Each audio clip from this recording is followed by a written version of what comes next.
Yo, vatos, thanks again for tuning in to yet another video. Infamous coming at you live from the West Coast yet again, San Jose, California. We are in the middle of winter. Just got off of work. A little chilly, a little moisty, but overall great weather out here in California. So anyways, getting on to the topic of today's video, I have now had my Stage 2 Milwaukee-Eight Softail for about a year, I guess. I think it's been a year since I've uploaded my video. I think it's been a year.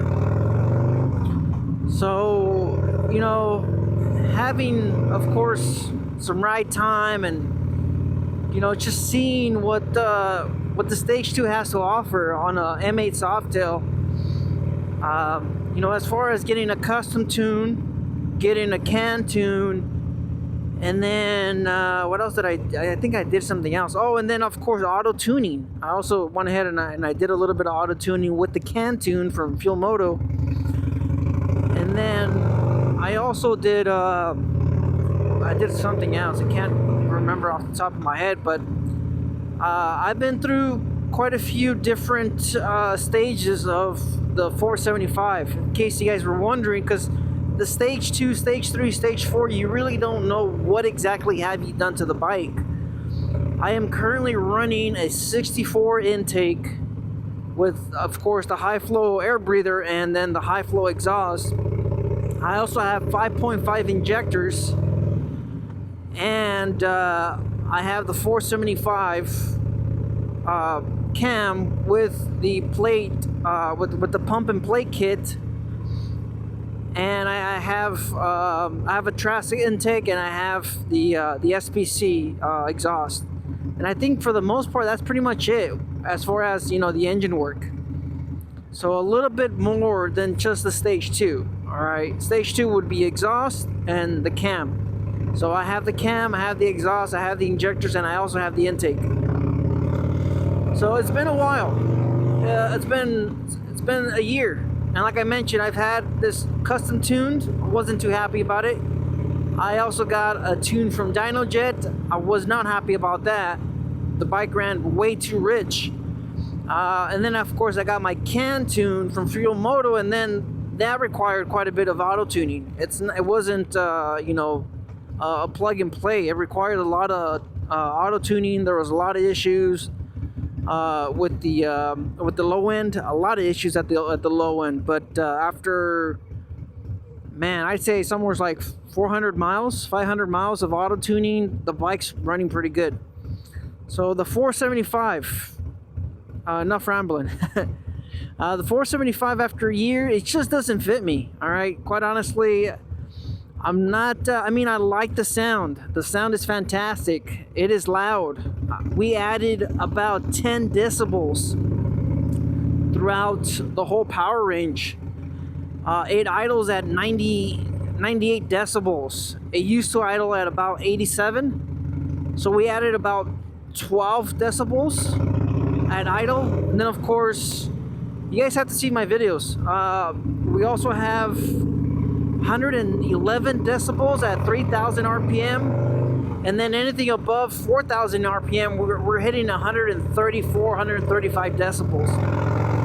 So, you know, all the way around, we added about somewhere between 10 to 20 on average on how loud the exhaust is. And like I said, the idle sounds fantastic. It's a 475. The pipe sounds great. The cam sounds great.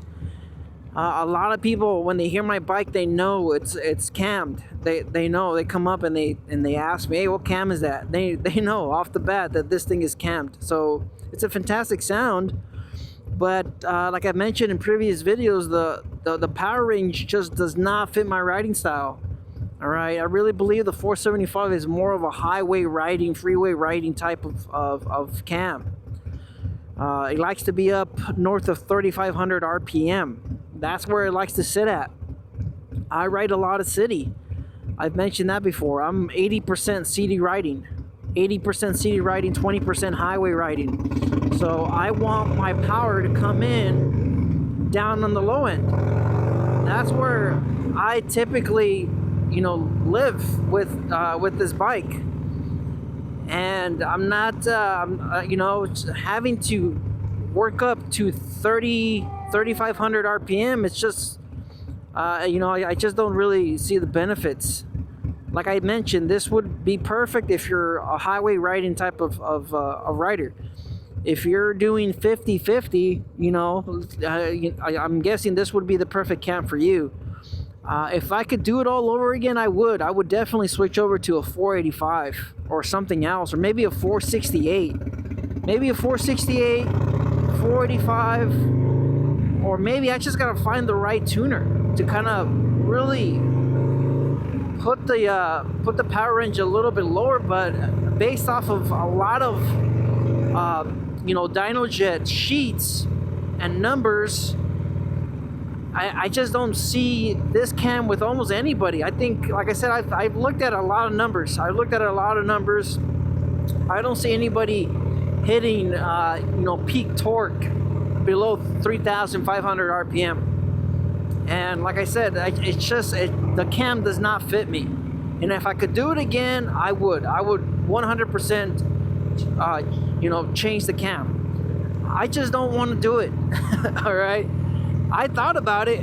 I 100% thought about it. I really came close to ordering a different cam. Like I said, a 465, or specifically a 468, or maybe a 485. I've noticed that even the 485 or the 3030, that cam comes in a little bit earlier than this one from the dyno sheet and the numbers. And after having the 475, I really don't care about the numbers. I made a video about this, you know, about the numbers not really mattering. The numbers really don't matter. Yes, you could push 150 horsepower and 150 pounds of torque. You could definitely do that, but what's the point if you have to hit 4,000 RPM? What's the point? You have to, I mean, for you to feel that performance, you have to bring it up to 4,000 RPM. You're getting close to the redlining on an air-cooled V-twin. You know, there really isn't, you know, a point. Yes, you can brag about it. Oh yeah, I'm pushing 150 and 150 foot-pounds of torque.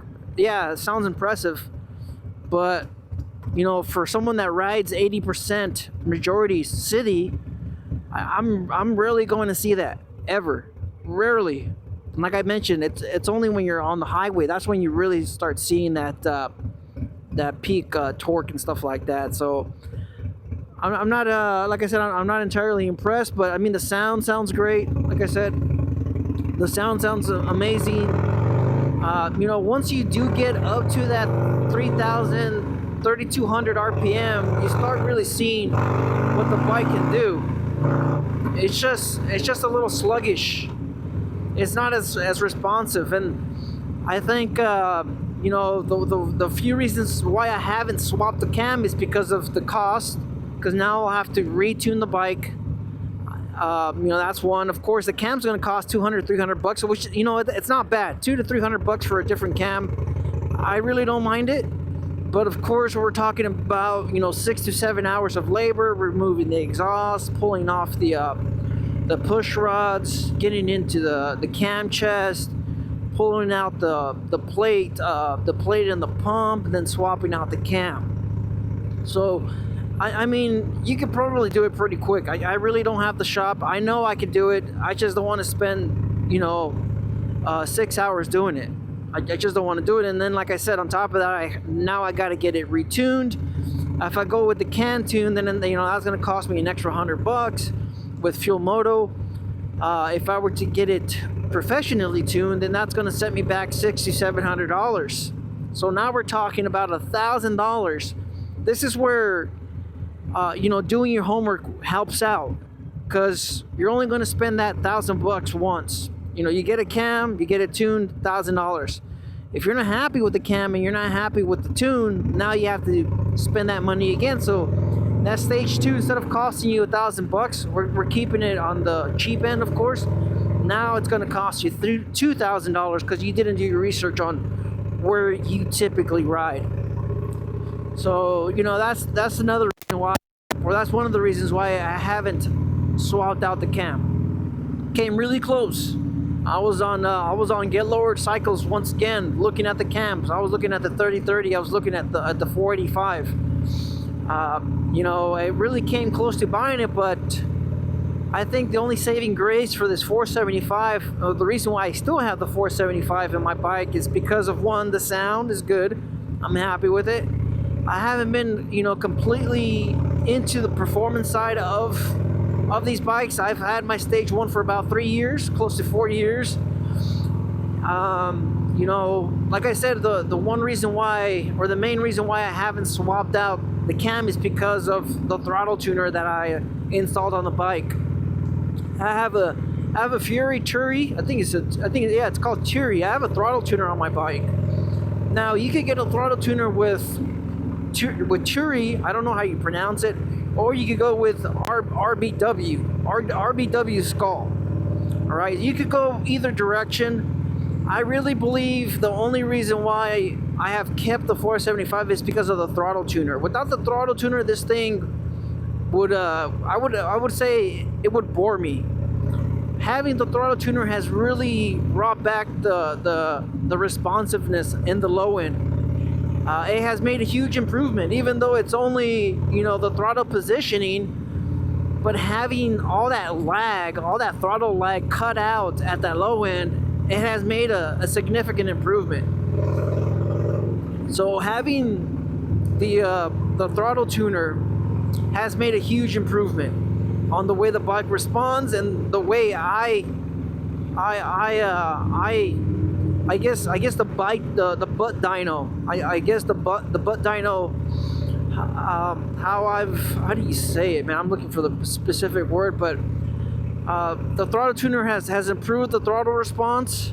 It has improved the way the bike feels, and it's very responsive now at the low end with the throttle tuner set at a mild setting. I ride it with the level 6. You know, there's 9 levels. And then on top of that, there's a max.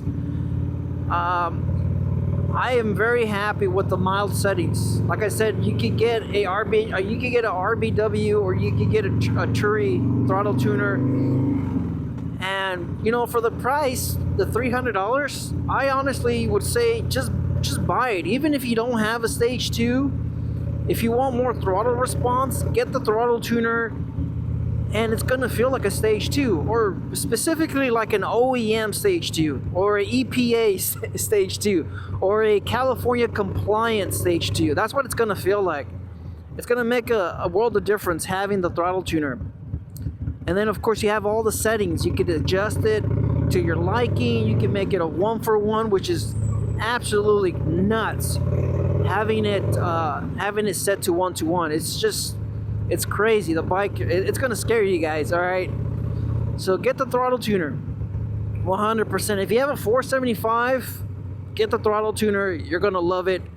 If you're someone that's, you know, that wants to get more performance out of your bike, or a little bit more responsiveness out of your bike, get the throttle tuner. It's $300. It's a fraction of the cost when it comes to a cam. All right, you don't have to tune it. You don't have to void your warranty. You don't have to do any of that stuff. You get a throttle tuner, you keep your warranty, your factory warranty, and your bike will feel like a OEM torque cam. So that's just me being honest, of course, with the 475. You know, I said my piece. I like the sound. I just don't like the power range. I don't like the sweet spot. If I could do it again all over again, I would 100% lean towards the 485 after seeing the power band on that cam. So thanks for watching. Thanks for tuning in. Life's a risk. Get out there and ride. Later.